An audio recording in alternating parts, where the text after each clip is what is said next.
like Galileo dropped the orange.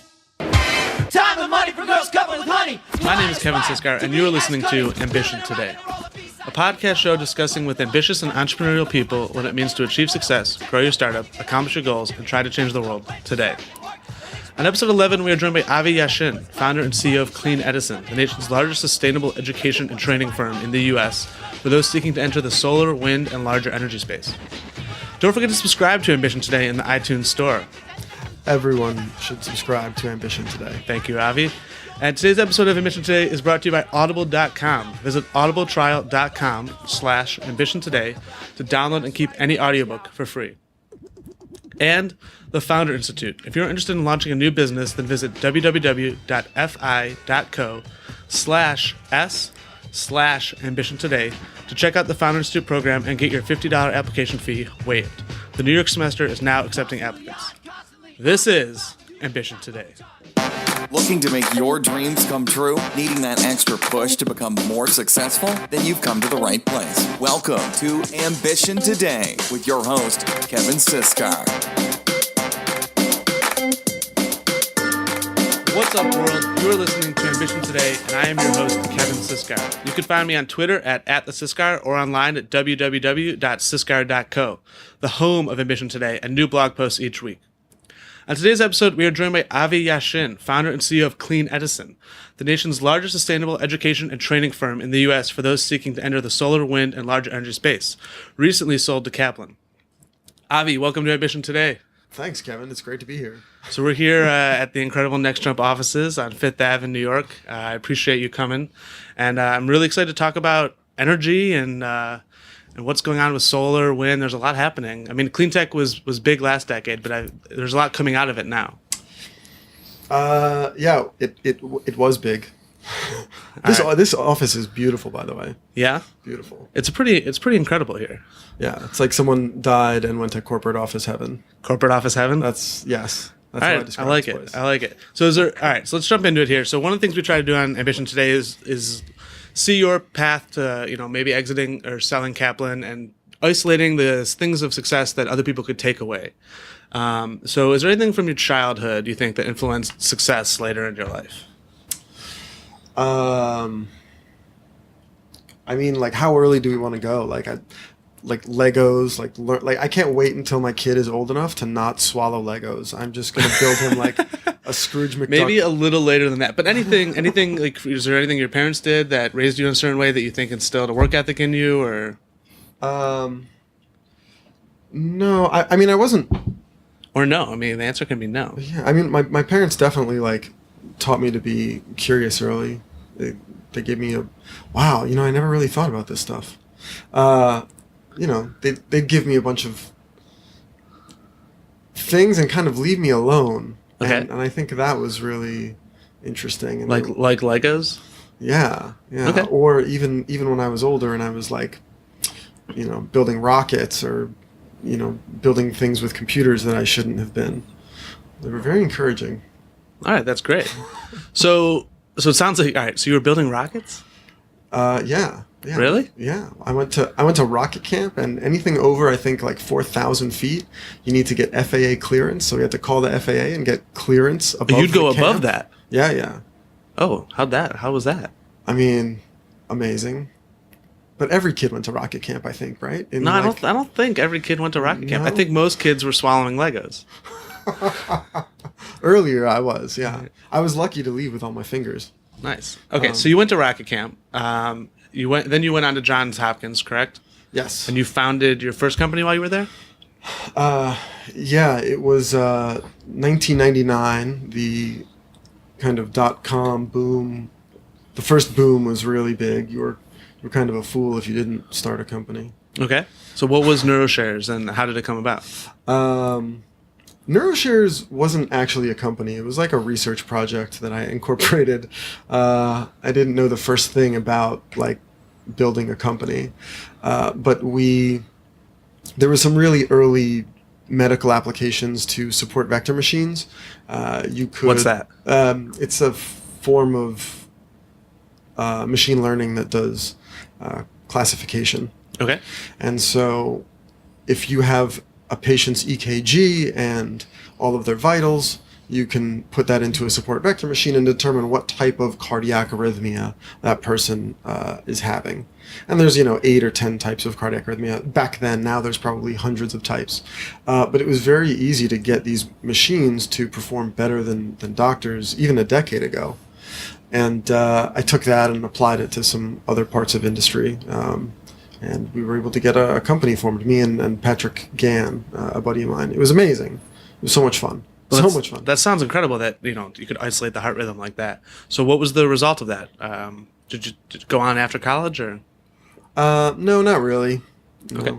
After that, we both, got real jobs. Okay. Speaking of, go ahead. We graduated also in 2002. Which is after the dot-com boom, when you started it. So what happened we during were, that? We were very young when we started it. Yeah. So what did that have an effect on it? The crash or? Yeah, I mean, the crash, and then also obviously, there was September 11 when and everyone from my college was going to New York, and half of them got their jobs rescinded. Oh, come to New York, we're expanding. Oh, just kidding. Right. That's definitely unfortunate. So you left NeuroShares, and then you went on to Wall Street. Why Wall Street? So you ended up going to New York. I ended up going to New York anyway, but it was it was very different than the entrepreneurial startup life. So what was the life on Wall Street like then? Because now we're post .com boom, but we're pre 2008 crash. So this is when Wall Street's the place to be, right? Well, right. So Wall Street didn't cause the 2001 crash. Well, some people say there was the tech bubble and the NASDAQ crash, but those are that was mostly just the tech guys. But in 2008, Wall Street, obviously caused the crash. So it wasn't as good as the 80s, but it was better than the last 5 years. Okay, so what did you do at Lehman Brothers? My first job was as a computer programmer, and the training program was incredible. For 6 months, they put you in a room and they don't let you talk to a client or another employee until you complete their own training program. And you're learning Java, and you're learning all kinds of Git and internal development tools, but you're also learning a little bit of finance, and it was kind of cool to go through that. Then I started doing algorithmic programming for the equities desk. We were doing kind of high frequency trading before it was prevalent. Yeah. Okay, and then from Lehman Brothers you went to Barclays, right? Yeah, so Lehman Brothers, the crash was September 15th or so, the bankruptcy. And actually, after equities trading, I moved on to credit default swap trading, which was a lot of fun. There's actually a lot of fun stories from that. So what's the difference between the two for the audience that doesn't know the jargon? So high-frequency equities trading... Okay, I'll describe it this way. If in the 80s and 90s you could divide by 8 really fast, that was a job where you could make $300,000 a year. And that was being an equities trader on Wall Street. And now, or at the time, if you could write programs that would take $1 million buy order for IBM and divide it up into little blocks of 100 and 200 shares and send it to the right location, you could put that $300,000 a year guy out of business. And those were the algorithms that we were implementing. So very, very simple, nothing compared to some of the things that are available now. And we were, the early adopters of buying machines next to the exchange and doing all kinds of nice, looking at other markets at the same time. So the idea was, after we did that successfully in equities trading, why don't we try building that in the credit default swap world, or in the credit markets at all? So then I started building kind of automated trading systems for the debt capital markets, which was kind of almost impossible So were you at Barclays or Lehman Brothers during the crash then? I was at Lehman Brothers. You were at Lehman Brothers when that happened? Oh yeah. Oh, wow. Yeah. What was the atmosphere there like? Completely bananas. Like, I remember at first, in 2007, 2006, this is actually probably relevant to any crash survivor. People start getting fired. The guy to the left of you starts getting fired. The guy to the right of you starts getting fired. And at first you're like, oh, that sucks. Those guys must have, poor them. They're so unlucky. And then you stick around and half of the remaining staff gets left. The managers all pull you in and they're like, don't worry, guys, this is the last cut. Everything's going to be cool. And then 2 weeks later, they pull you in again like, okay, guys, for real this time. And, that goes on for like 6 months. Wow. And, I have no idea. I'm like, last guy on the totem pole. And I'm looking around, thinking the managers don't know what's going on. The managers have no idea what's going on. Like, That's really interesting. So it really was kind of like out of nowhere and kind of unforeseen, even internally. Completely. Yeah. Interesting. I've only seen. I know Lehman Brothers from the news, but that's pretty much it. So it's interesting to hear from about the inside. I mean, I can't say there's nobody that didn't know, but Well, some people had to know. If I'm the lowest guy in the totem pole, didn't they just make a movie about it? Didn't know. The Big Short, isn't that what that's all I about? can't wait to see that. I haven't seen it yet. Everyone, go see The Big Short. It's a wonderful Go see The Big film. Short. I did see The Revenant though, because it came out early in New York. Incredible. Okay, so you're sitting there at Lehman Brothers. Things are falling apart basically. When was the moment you knew everything was coming down?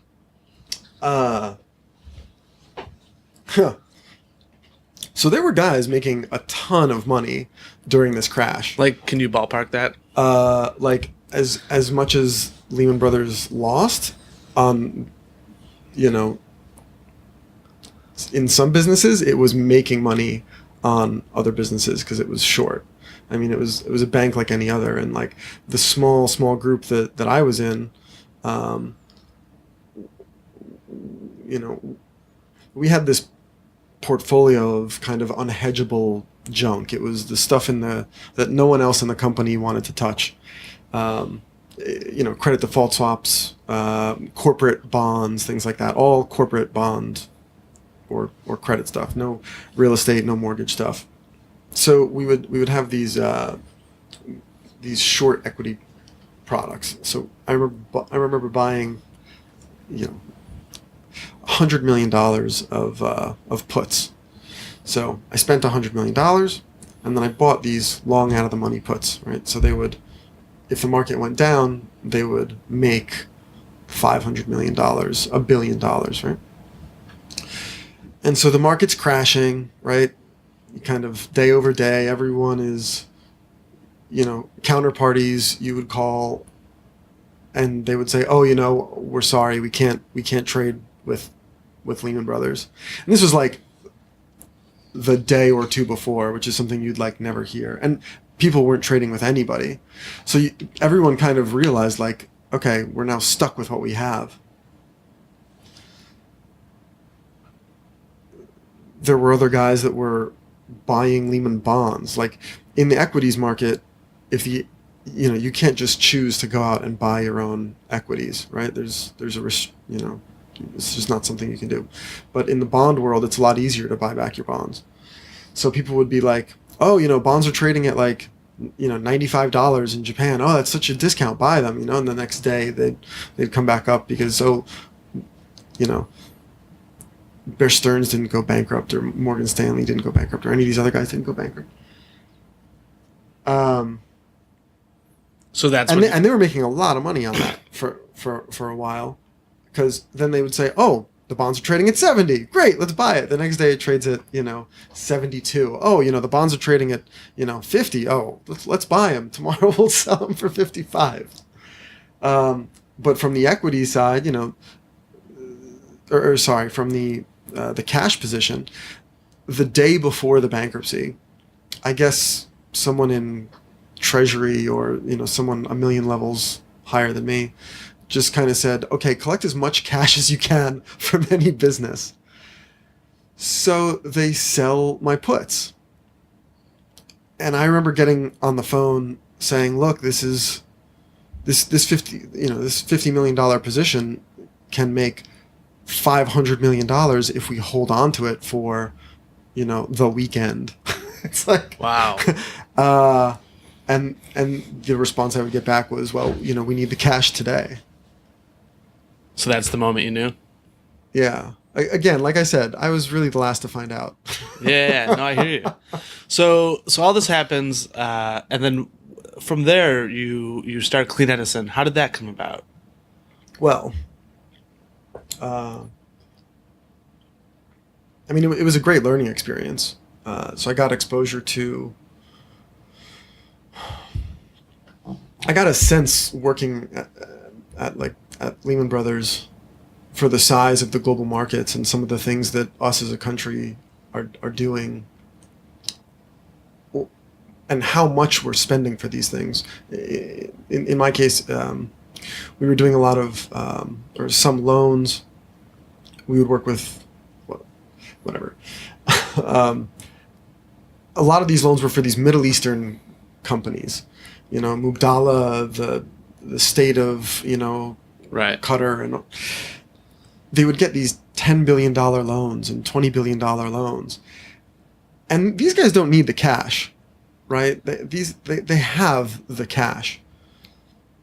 And I remember asking, why are we an American bank that doesn't really have a lot of cash to begin with, giving $10 billion loans to these countries, which are super risky, right? If you give a loan to a building and that person defaults, you own the building. If you give $10 billion to Qatar and Qatar defaults, your recovery is zero. So they're fantastically more risky than corporate bonds, domestic corporate bonds. So what was the answer? Why were they doing it? Because there was some feeling that I guess by doing business with them, that their own cash depository would keep them safe, or? Well, I think the business model for the Middle East, kind of in general, for those who have cash, they know peak oil is real. They know the cash is going to run out, so they're transferring a lot of that wealth into purchasing European and American assets. Like 20% of Citibank, or whatever percent of Citibank, and Boeing, and Ferrari, companies like that. So they're transferring wealth. They're spinning off new companies. They're funding new companies, and the idea was, and all of Wall Street had this idea.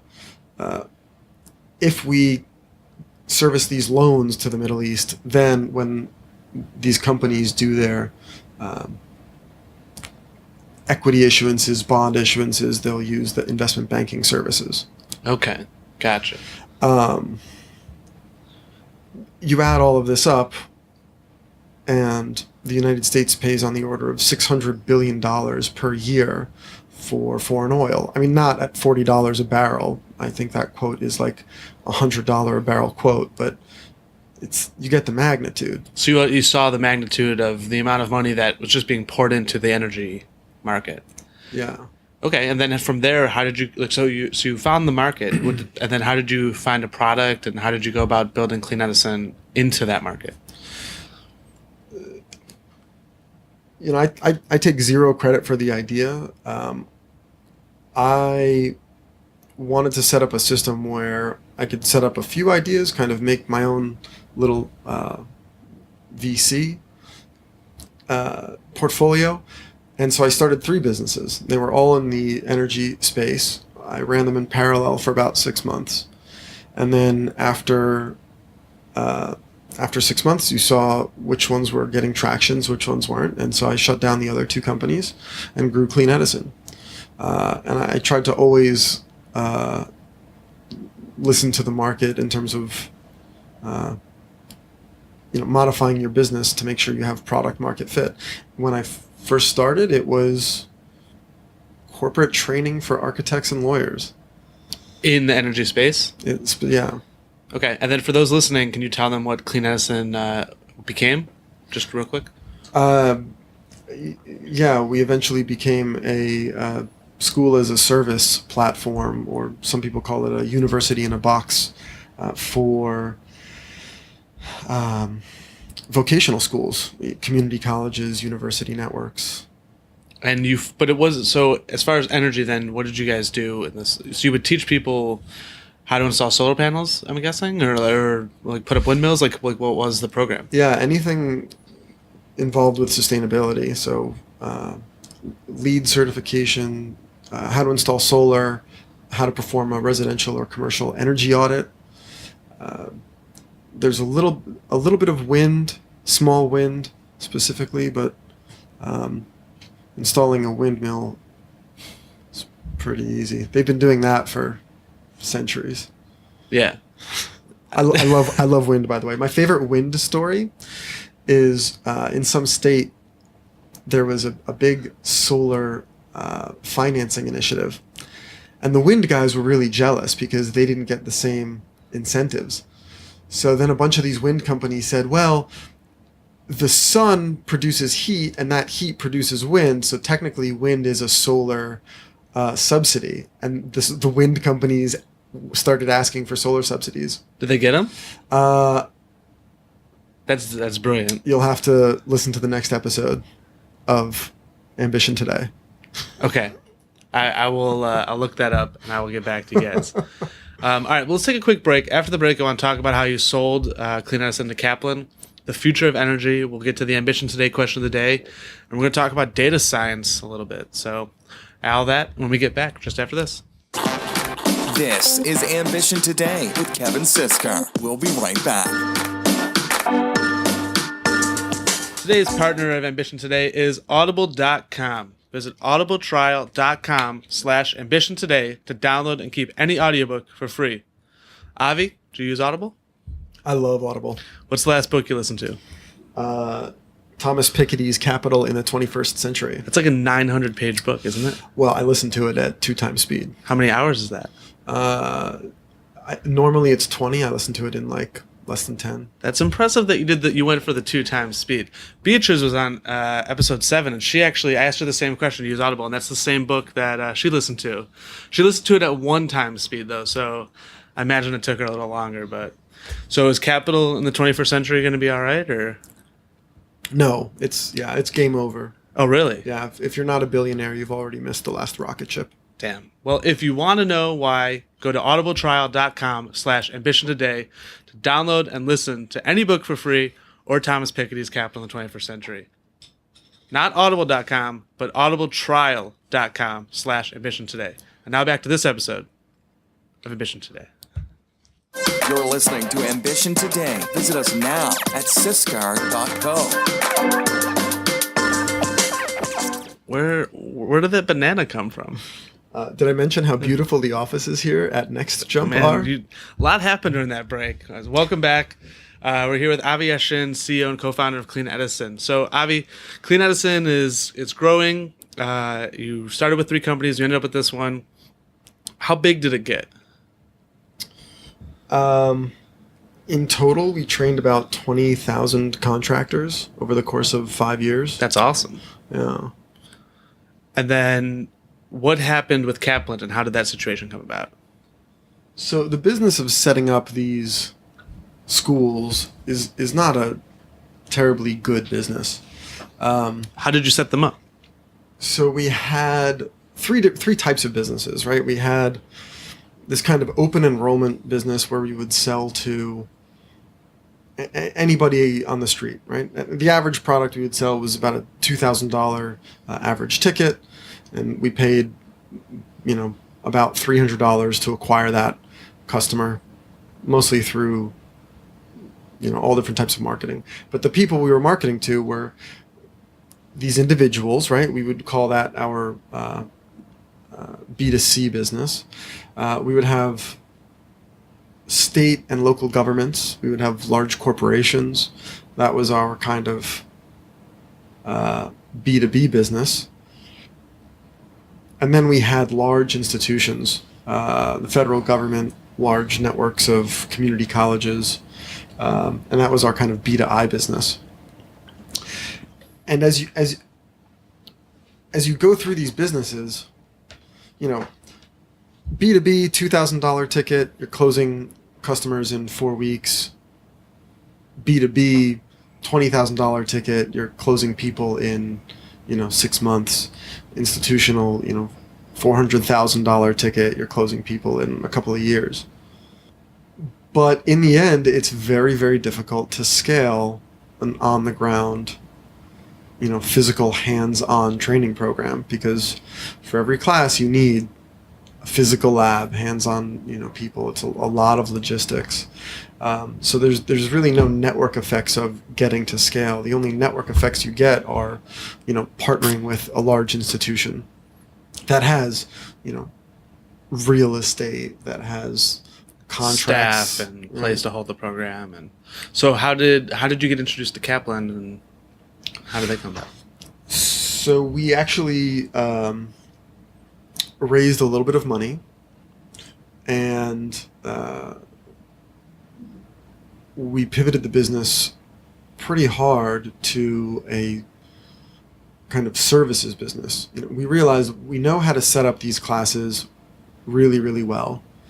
We know how to deliver them. We can do it efficiently.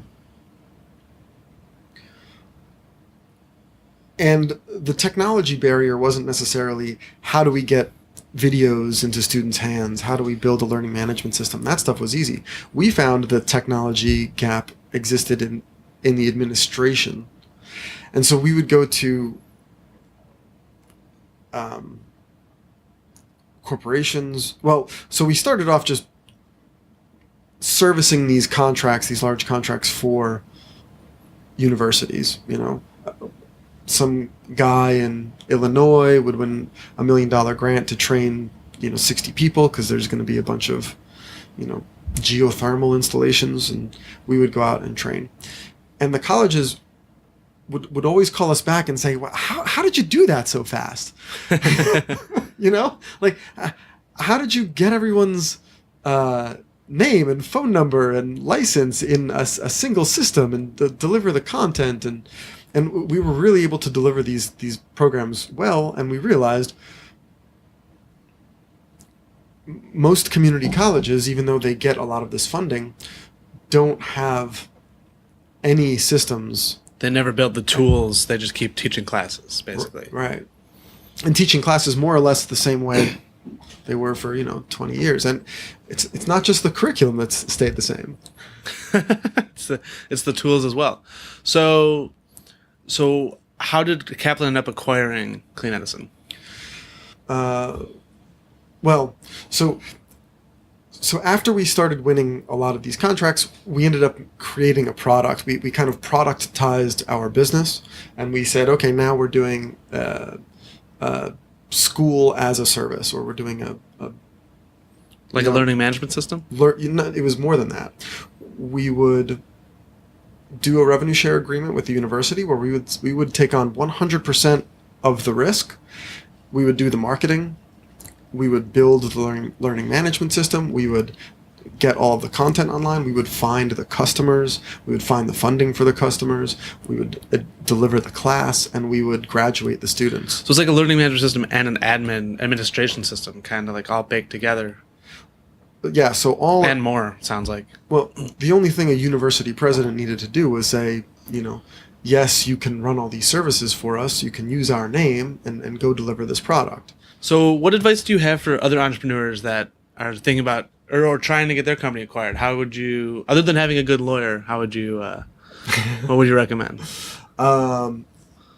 Everyone should use Joe Daniels at Shepherd Mullen. He's amazing. That's your lawyer, correct? Oh, yeah. Yeah, Joe's a great guy. So I mean, but what would you recommend for someone trying to position their company and putting themselves in a position to get acquired?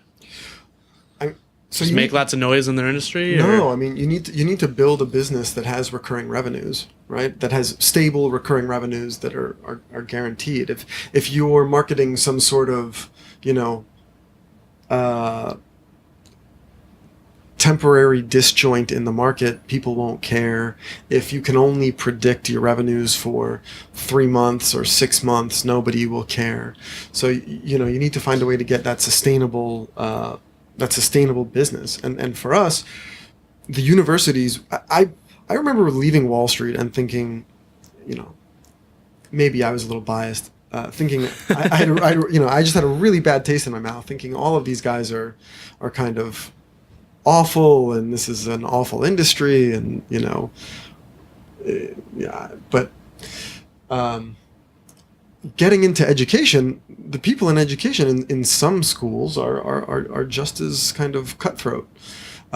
So when these community college presidents would first meet us, they would say, Avi, we teach the same class as these for-profit schools down the street. The for-profit schools have, 30 students in their class. They're 10 times the price. Our class is on the weekends. We give it away for $25, and there's 3 people there. And I would ask, how do you market? How do you advertise? How do you get feedback from the market to determine what they want? And they're just blank stares. So Clean Edison got acquired by Kaplan, and then recently you were the interim CEO for the New York Data Science Academy, correct? Yeah. Why is data science cool? Because of how inexpensive it has become. That's an interesting answer. Why do you say that? If we look at IT in general, if 20 years ago we wanted to start a website, we would have to pay millions of dollars to some guy to set up a server somewhere and host our develop our HTML and do all of that. And now it's pretty much free, right? Subscription service, it's almost trivial. 10 years ago, if you wanted to set up a database of any size, you'd have to call an Oracle or an EMC, get a couple of $1 million in this contracted multi-year maintenance agreement. And now you can do it for, dollars a month. Compared to millions 10 years ago. Right. Wow.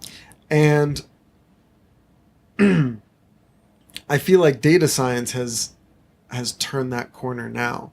If you used to get a subscription to SPSS or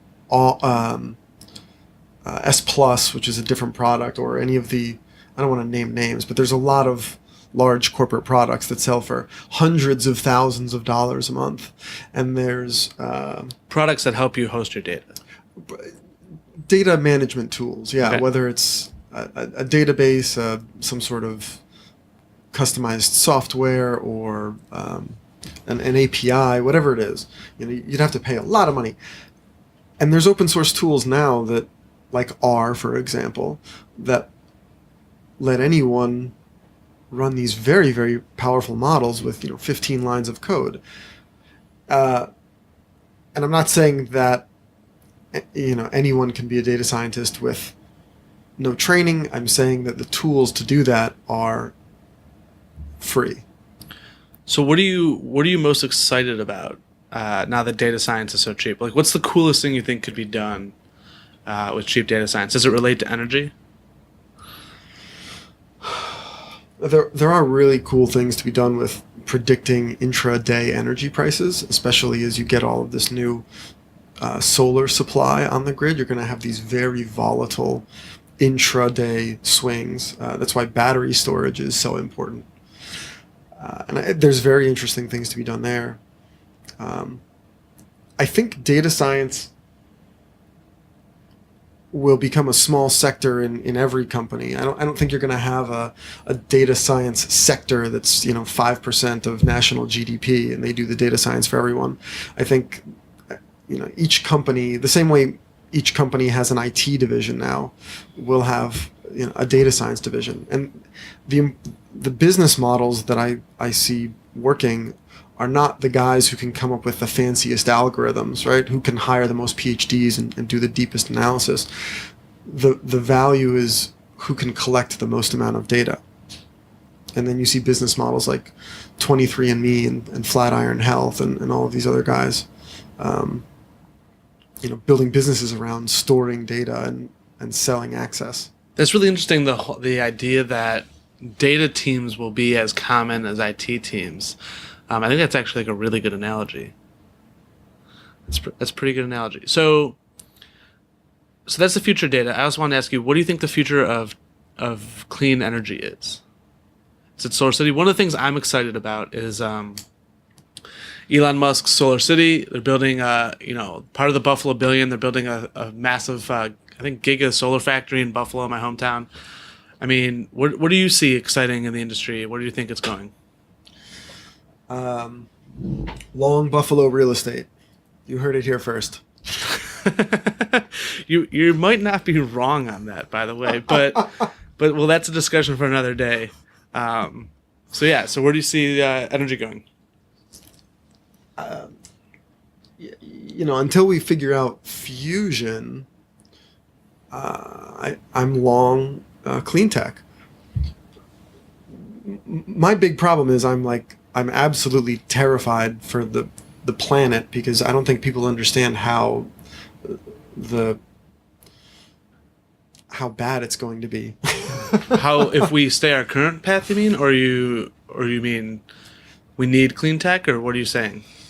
So carbon that we are emitting today, currently, okay, like on whatever date is today, will only start affecting our atmosphere in 20 years. So the weirdness that we're seeing today is 20-year-old carbon dioxide kind of finally getting so it's like wrapping us. It's well 1996 enough. Carbon. Right. It's like Space Jam carbon. Oh, what a good reference. It's like Space Jam carbon. That might be one of my best. The show's over, guys. The show's over. Doesn't get better than Space Jam carbon. All right, so 1996 carbon is affecting today. So you're saying basically even if we do clean tech today and for the next 20 years, we're still being affected by carbon increases, basically. It's actually worse than that. Oh, no. A lot of people have heard the climate deniers say, "Oh, all of your models were wrong. You thought it was going to heat up more than it did. You thought there was going to be more carbon dioxide in the atmosphere than there was, but things are actually better." And all of these climate deniers were saying, they were looking at 20-year-old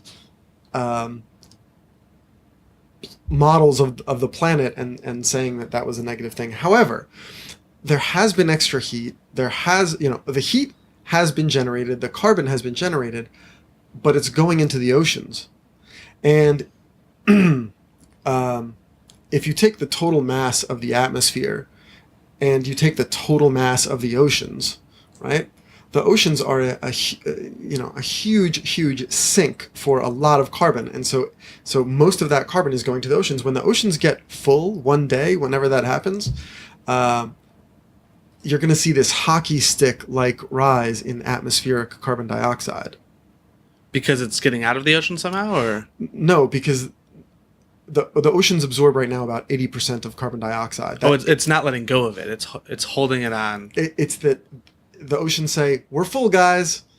Oh, this is like how the body reacts to carbon monoxide. This is like carbon monoxide poisoning, but it's like to the earth. I'm not sure how that works. So carbon monoxide poisoning, I was a fireman. So basically, if you're exposed to carbon monoxide, this is why we all have to have detectors, because you can't smell it or anything, but it attaches to your blood cells in the same way that an oxygen molecule would, except when it reaches the muscle, it doesn't let go.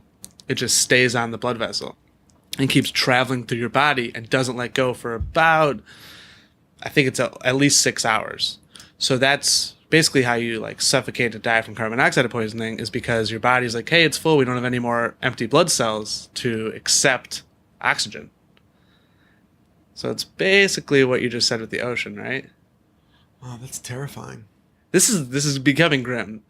Space Jam carbon is gonna this is a sad episode. But we're gonna fix it. So you're gonna fix it with clean tech. So what do you think fixes it? Is it solar? Is it wind? Is it? I mean, fission is obviously would be awesome. Any of the above. I mean, we need a grown up to kind of take the planet and say, "Hey guys, there's all this carbon. It's really bad. Let's make sure we keep it in the earth." Period. So why do you think that's so hard to get any progress on this? Well, what do you think it is that just keeps everyone denying and doing nothing to fix it.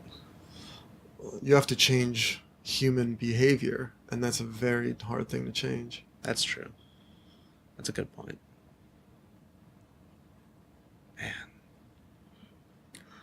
Friggin' carbon, man. I mean, this year is a good example. I mean, it's 2015. It's the warmest year on record. You combine that with an El Nino, and we're seeing 60-degree temperatures in the Northeast in December. January is normal now, but we're definitely seeing it, I think.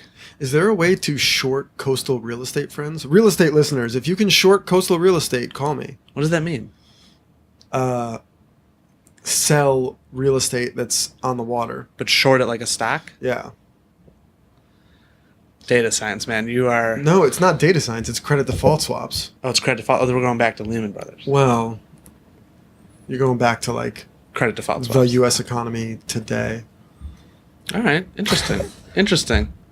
All right. So let's go to the Ambition Today question of the day here.